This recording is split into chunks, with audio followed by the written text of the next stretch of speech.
The fourth tab that you'll need to fill out when creating a sales item is the Additional tab. On the Additional tab, you will select the class registration type. This is extremely important if you are doing any type of set course enrollment. For all open class enrollment, you're probably going to do selected schedule.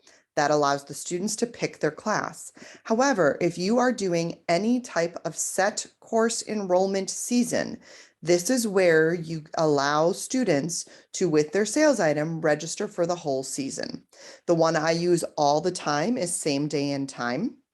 I also use available quantity of schedules and selected season. So for example, when we do our annual show and they are in a routine that rehearses 4 times in a 3-month period, I will have a show season. I will have a class that is that specific routine. And by selecting this class registration feature, when they register, it will put them in all 4 of the registrations in that season. So all of the ones that are season specific here have to do with using the set course enrollment feature. If you are not using set course enrollment, then you're going to want selected schedule as your class registration. The next two, unsetting student categories and setting student categories, is one of the most powerful features in PSM. So this is going to assign or unassign a membership category icon and all the benefits that come with that based on the sales item. So for example, if when they're purchasing, I want them to become a poll member, I would set the student icon to be poll member with this purchase. I can unset that they're an intro student or prospective because now they've actually entered my program. So here you unset any icons that they may have had.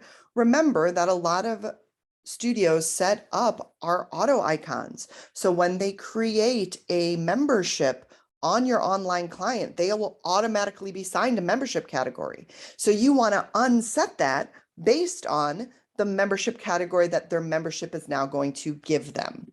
This is an extremely powerful feature because after the sales item expires, the membership icon will also go away. Why that matters is then you're always emailing the correct people using the email functions that are membership specific. Memberships get discounts and all of the other access based on their membership category. So the membership category will expire when it's set here based on the expiry of the sales item. So then we come to set student pricing level. We are going to ignore this. This is something poll studios don't use. Then item category. Our item category, just as a reminder, is what we use here in our shopping cart to find things specific. So right now, our demo account doesn't have that many things, but when you're a real studio using PSM, you are going to have a stupid number of sales items. The item category is a way to find them quicker in the shopping cart.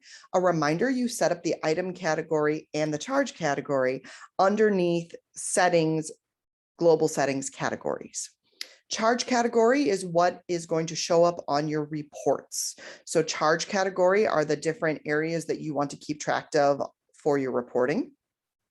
Add to cart additional item. This is a really cool feature where if you want to add something else every time to the shopping cart when the person buys this, they also get a tank top so that they're automatically charged for it. I personally use this all the time for fees. So if, for example, I have a registration fee, I will create the item as a registration fee, and then I will attach it to the cart here. Why? Because then I have the option of discounting it or removing it. But in the online client side, that registration fee will always exist. List order is where you want this to show up at the top or the bottom when students are seeing this sales item in the online client, as well as your staff in the shopping cart. Here is another place where you can add a registration fee. I do not recommend adding the registration fee here because you don't have the flexibility to easily remove it. So I much prefer adding the additional item above and not using this and keeping it selected at no. However, if you're someone that never, ever gets rid of the registration fee, you might want to set it up here, yes, and then in your global settings.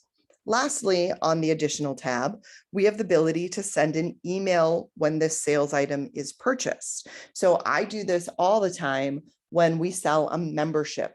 When they buy the membership, they then get an auto email that tells them what's included in their membership and how excited we are to have them.